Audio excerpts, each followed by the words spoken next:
بسم اللہ الرحمن الرحیم. ہم نے جو اصول پڑھے ہیں نا ان کے حوالے سے مثالیں نکالیں, کاپیاں نکالیں, سب لوگ کاپیاں نکالیں, لکھ کے جلدی کریں ان کو.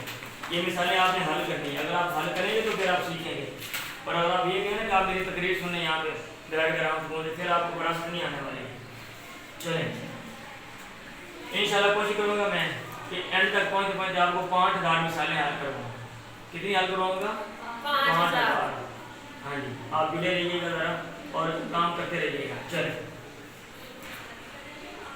پہلے مسئلے میں اکیلا نصف ہے, اگلے مسئلے میں اکیلا ربع ہے, اگلے مسئلے میں اکیلا ثمن ہے, اگلے مسئلے میں اکیلا ثلث ہے, اگلے مسئلے میں اکیلا ثلثان ہے, اگلے مسئلے میں اکیلا سدس ہے. منٹ مارو, حل کرو جلدی سے. اگلے مسئلے میں یہ اصول نمبر 1 کی مثالیں ہیں, ٹھیک ہے. اگلے مسئلے میں نصف اور ربع ہے, اصول نمبر 2 کی. اگلے مسئلے میں ربع اور ثمن ہے. اگلے مسئلے میں نصف اور ثمن ہے. اگلے مسئلے میں ثلث اور ثلثان ہے.